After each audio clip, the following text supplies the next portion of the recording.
نن په پیغمبرانو کې تاسو زما ویلو مثالونه شروع دي په هغې کې د سیدنا هود علیه السلام خبره تاته کېږي. هود علیه السلام دا وروستو د نوح علیه السلام نه بیا راغلی. قرآن ورته داسې ویلي، اشاره داسې کړې ده چې پس د نوح علیه السلام قرآن داسې ویلي چې پس د نوح علیه السلام خو په دې منځ کې د دې بلا موده تېره شوې ده، په دې منځ کې د دې ډېره موده تېره شوې ده. بیا دلته چې دې کوم قوم ته راغلی نو هغې ته عادیان ویلی شي. څه شي؟ عادیان. او بیا په عادیانو کې دې ته عادي اوله ویلی شي.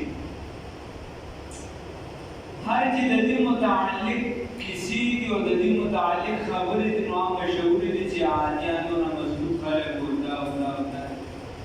د دې وجې بیا دې ته یورپي خلک چې دي نو هغه میتالوجي او یو څه بل څه وایي چې دا د ځان افسانې دي او خلکو ځان نه کیسې جوړې کړي. د هغې بعضې کتابونو داسې فکري وو، خبره صحیح غلطه ده. تورات زبور دې دغه کتابونه دي د واقعاتو نه چپ دي.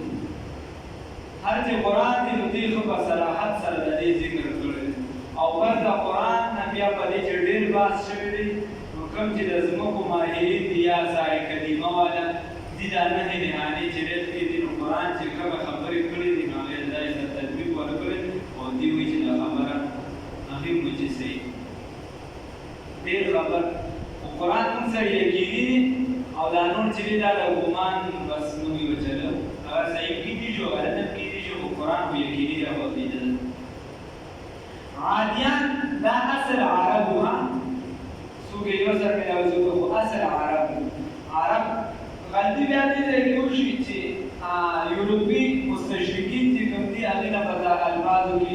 یو شان نه شي، عربونه بل شان نه شي، یعنې یاره ظاهرانه یو شان بل شان نو هغه الفاظ چې دي هغه ټوله کیسه چې ده دا مختلف دي. عرب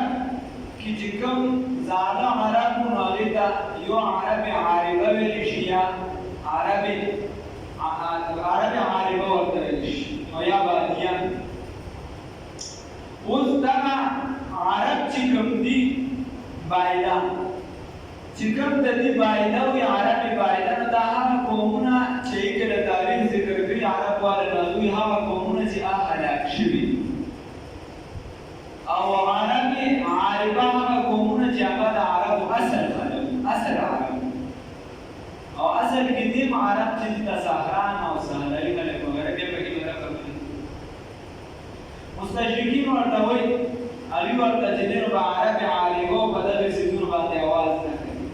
بلکې هغوی ورته خپل نومونه ګرځوي د هغې ورته وایي امم سامیه نو دې امم سامیه وایي یورپ والا او دا نور ورته چې دی نو عاربه او بایله نو په دې کې بیا د ځینې اکثر دغه خطا شي یو عادیان دا د نوح علیه السلام په نسل کې را روان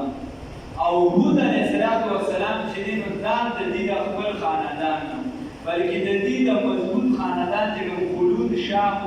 د هغې نه بیا د عادیان په کوم ځای کې اوسېدل دا د حضرموت ګیر چاپېره چې دی دغلته اوسېدل په یو طرف ته عمان او په بل طرف ته دی دغه روبل خالي او نور پکې څه ځایونه بیا بعضې تاریخدانان وایي چې د دې د علاقه دومره وسیع وه چې یمن د دې دارالحکومت و یمن یعنې د علاقې دومره وسیع نیسلې وه او د عربو چې څومره ښکلي ځایونه دي نو دا دې سره په لاس کې وه هغه ټیم سره. اوس خو هغه ځایونه چې دي دې چې په کوم ځایونو کې وو عذاب پرې راغلی دی هغه اوس هسې شګنې او یو څه بل څه دي خراب دي یعنې اگر چې اوس دې ظالم ویلي دي وایي زه دې د پکنیک ځایونه جوړوم الله دې ورته هدایت وکړي هدایت یې په نصیب کې دي مې خدای سنبال کړي حرمینو شریفینو سره لوبې راوښتي نو خبره دا راغلې چې د پکنیک ځایونه دې جوړوم او داسې ځایونه دې جوړوم چې هر چا ته به پوره اجازت وي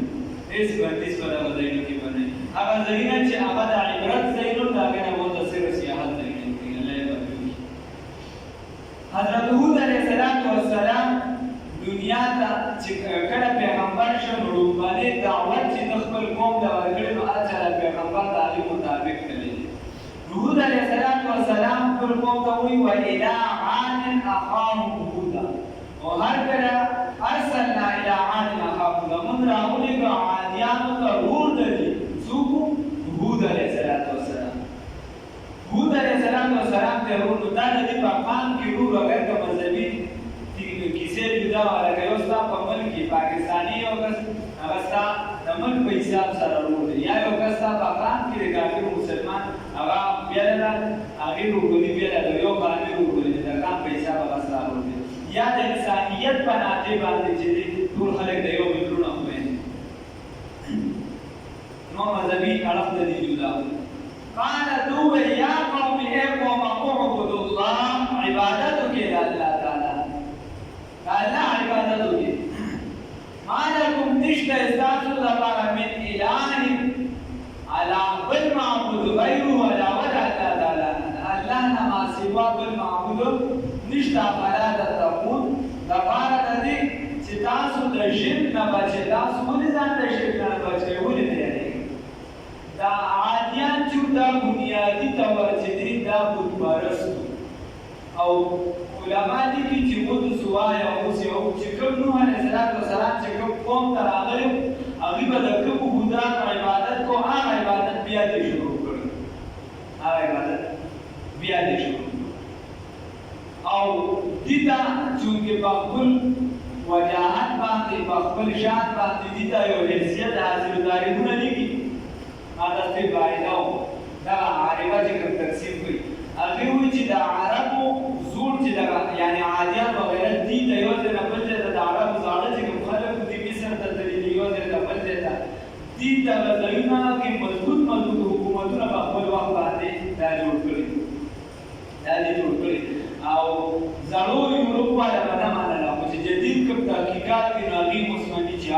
د عربو زاړه چې کوم خلک دي په خلکو باندې حکومت کړي دا مضبوط اوس دا عادیان چې دا په جسماني طور ډېر زیات مضبوط عقلي طور مضبوط او مالي طور ډېر زیات مضبوط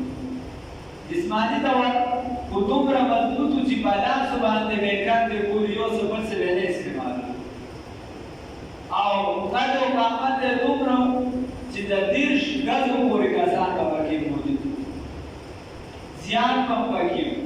لکه د آدم علیه السلام متعلق راځي چې هغه 15 ګزو زموږ چې حساب کړي نو 30 ګزه راځي زموږ په ګزو باندې بیا چې خوا مبارکه وایي نو غالبا چې 15 یا څه کم دا چې دا دومره ښه ورته یا دې نه کم شریر بیا اوس په کوم ځای چې یعنې راکوږ شوي دی او په هغې باندې هغه نښه ده مسلمانانو چې لیدلو ده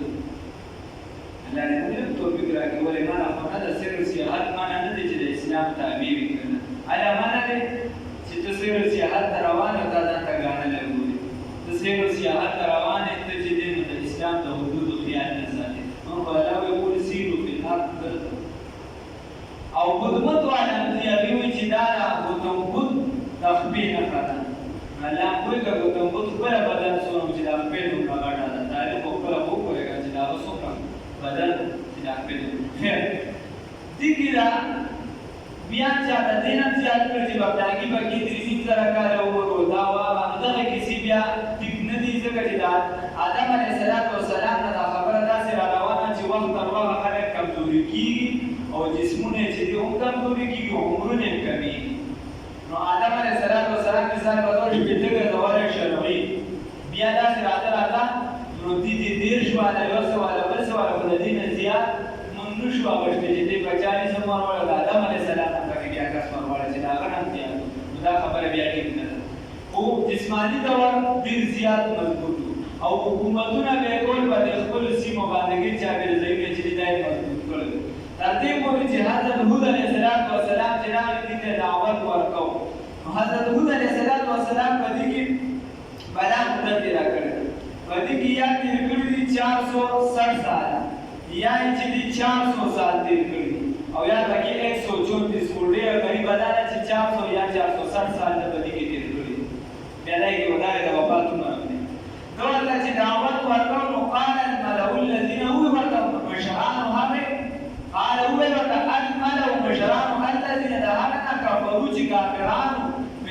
قومه دا قوم دلنا دلته دوه دعوت ورکو چې بھائی تاسو او قرآن کې مختلف وځای کې تذکرہ د داوود علیه السلام اکثریت کې ورسره چې دا ورته وی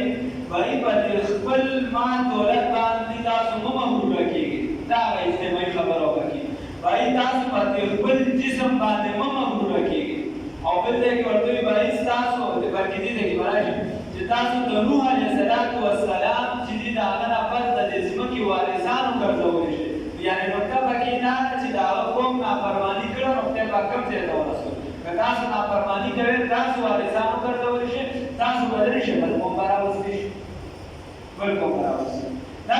دې لپاره دعوت دا دې پورې چې دې دا دعوت ونمانو دې کوم پکې مسلمانان شوي دي اخیری چې کوم کسان چې دې ته پته ولګي چې وایي دا څه کسان خو مسلمانان شو دي په څنګه باندې وایي هم مختلف نمونه یې دا ظاهر دي دا کوم مختلفه طریقې اخیری ورته دا مان کې خو چې دا خلک یې یو چې دا کوم خلک د دین اورېدو هود علیه السلام ته د خلکو مخ کې وایي که چېرته ته زموږ بوتانو خلاف دا خبرې نه بس کوې وایي زموږ دا بوتان به دا خلک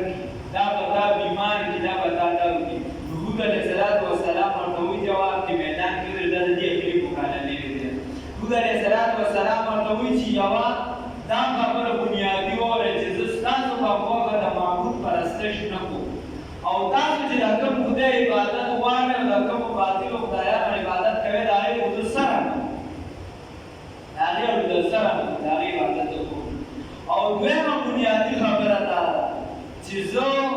زما تاسو تم چیلنج او ستاسو خدایانو تم چیلنج دي د دې نه بس چې څه ما سره کولی شي وکړي اجازه دې ورکړي چې څه ما سره کولی شي تاسو کې تاسو د اجازه دیوی چې په دې باندې دا پاڼې نه چلېدل خیر بیا په دې باندې 3 کاله مسلسل چې دا پاڅالي لري په دې کې مرتبه هود علیه السلام ډېر تکلیف وکړ چې قرآن تاسو اوس هم در سره وخت شته معنی شي توبه وباسئ الله رب العزت به چې ستاسو ګناهونه معاف کړي دې په هغې کې نور هم مضبوط شو او د هود علیه السلام ته خپې اړانې کړې چې هود علیه السلام ته خپې اړانې کړې او د ده خلاف شو نو چې کله بیا سختي زیاته شوه دوی په قوم کې څلوېښت کسان داسې وکړه د هغې ډېرې تاسو لاړ شئ او حرم شریف کې دعاګانې چونکې قبلېږي هلته به دلته به دعاګانې وغواړئ چې په حدسالي دا خدای پاک زموږ حق چې کله دلته رانو دلته د دیو لرې خورایي شانتې اوسېده د حرم شریف په حدودو کې او د هغه یو ګل بیان یو ریا او بل سنو یا رداو یا دا شانتې ځینې سنو د هغې ښایست چې په دغه سیمه باندې مشهور او بل د هغه د مال پراني ډېره زیاته وه چې دوی څنګه راورسېد نو هغوی چې وه دا هم مماکان لرې کړ هغه ورته اوښانه لاړې کړو هغه پرې شراب وڅښلو او بیا یې ورته دغه جنګۍ چې دی نو د رقص او موسیقۍ مجلس یې ورله جوړ چونکې په ګناه کې لذت وي په نن بیا په سبا بیا په دې طریقه کې څلوېښت ورځې تېرې کړې خو خپل قوم دپاره دې دعا ونه غوښتله دې ته یاد نه شو څلوېښت ورځې پوره شو چې څلوېښت ورځې کله پوره شوې نو الله هغې باندې وبخښالي و باران مې نه کېده هېڅ کړو نو هغې باندې یو وریځ راغله ګوره سخته تکه توره وریځ چې کله پرې راغله هغې دا ګمان وکړه چې خدای پاک راباندې باران راولي نو څوک هغې ته ورنږدې شو چا د مخکې نه هود علیه السلام ته چې نجونو ورتلو وغیره خدای پاک بیا سخته سیدې راوسته تیزه چې تیزه سیدې پرې راوستله داسې سیدې وه الله ربالعزت وایي چې 8 ورځې او 2 شپې چې دی دا ما اوچتونه او د دې دا بدنونه داسې پراته وو الله ربالعزت وایي دا بدنونه داسې پراته وو چې دا به وایي چې دا کجوره ډډه دا تنې دي دومره مضبوط بدنونه د کجورې د تنې په شان خو داسې دې سیدې کړو دا به چې ډډ پراته دي ډډ خدای پاک چې دې هوا سره داسې کړو هوا یې ترې راوسته تیزه او هغې سره دوی هلاک شو نو دا د هود علیه السلام تذکره مختصره شان دي الله رب العزت د آیات مختلف بیا ځای په ځای به راشي اووه ځایه تذکره ده خو چې عذاب تذکرې کوي نو الله رب العزت وایي وفي عاد إذ أرسلنا عليهم الريح العقيم ما تذر من شيء أتت عليه إلا جعلتهم كالرميم الله رب العزت وایي چې دوی باندې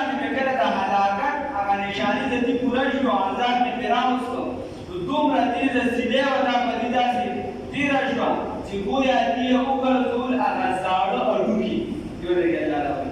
بل ځای کې الله وایي کذبت عاد فکیف کان عذابي ونذر وایي تکذیب وکړو زما عادیانو نو زما یارول څنګه إن أرسلنا عليهم ريحا صرصرا في يوم نحس مستمر تتبع الناس كأنهم أعجاز نخل منقعر وإذا سمعوا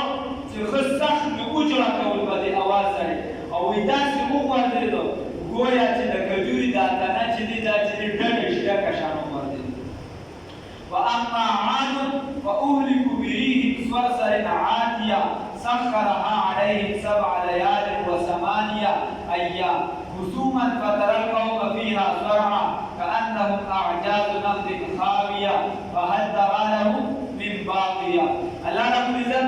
وي کشان اترته به او مشبي به دا دې سیدو چلو ته د دینه چې دې مسوبینی باندې سرسر چې څه کوي د دې وجه رسول الله صلی الله علیه وسلم چې کله وریځ راغله رسول الله صلی الله علیه وسلم په سوال کوي خدای پاکه دا زمونږ د پاره ریا وګرځو او رین باندې وګرځو ریا دا جمع ده او دا هم وریځ ته ویل چې دې وریځ ته چې هغه د رحمت باران راځي او رین چې په قران کې کوم د استعمال شوی معنی وریځ ده او چې کوم د استعمال شوی نو اکثریت د عذاب لپاره استعمال شوی رسول الله صلی الله علیه وسلم په هغه ټیم کې دومره به هغه توجه شو بیا الله رب العزت وی الم تر کیف فعل ربک بعاد ارم ذات العماد التي لم يخلق مثلها في البلاد وی تاسو عادیان کومه چې انجام شریزه بدل سوکړو او هغه دستونو خاوندان چې بیا به تذکر راشي خدای لم يخلق مثلها في البلاد چې دای په شاما بهاریو کې نور څوک پیدا کړ بیا به دې باندې عذاب راغلی او مؤمنان ته الله رب العزت بچ کړ په خپل فضل سره چې کله چې مؤمنان بچ کړ بیا هود علیه السلام دا په فلسطین والو چې دی بیا وفات شوي دي په فلسطین کې هغې ته یو قبر هم جوړ کړی دی او اوس هم پرې کوي کال پکار او یو قبر د ده په حضرموت کې دی هغوی وایي چې دلته وفات شوي دي حضرموت والو وایي چې دلته وفات دی د هغې کوم د قبر شته یا نه دغه راته پته نشته خو هلته کې چې دی یو قبر هلته کې دی وفات شوي د علي رضیالله تعالی عنه اثر هم داسې دی هغه وایي چې دغه هلته کې دی وفات شوي دي او تفسیر قرطبي وغیره لیکلي دي هغه وایي چې دا د ده قبر چې دی دا د مقام ابراهیم او د رکن یماني په منځ کې دی دغه هلته کې دا قبر کې چې طواف کېږي رکن یماني او د څه ورته مقام ابراهیم د دې ترمنځ دا دغه هلته کې د ده قبر دی او یوازې د دې نه دغه هلته چې دی تفسیرونه لیکي چې د 9 نوي پیغمبرانو 99 پیغمبرانو قبرونه چې دي دا دغه کار د مقام زمزم او د مقام ابراهیم او رکن یماني دغه قوم شاته دي دا 99 قبرونه د پیغمبرانو اوس دوه مسلې دي بیا دغه ثابت شو یوه دا چې د پیغمبر اسې د عام د قبرونو سره خواکې د عبادتونو نه منع راغلی ده نو د پیغمبر د عام قبر ترمنځ فرق دی واضح شو چې ګوره خدای پاک وویل اتخذوا من مقام ابراهیم مصلا دغه د ګوره خدای پاک منع نه ده کړې معلومه دا شوه چې داسې ځایونه وي هر چې کومه چې عقیده د اهل سنت والجماعت چې د بزرګانو بعضې ځایونه چې دي داسې دي قبرونه د بعضو بزرګان داسې چې د هغې نه بعضو خلکو ته هر بنده ته نه بعضو خلکو ته د هغې ته برکت هم ملاوېږي هغوی ته د فایده هم ملاوېږي نو هغه ثابته ده بله خبره دا چې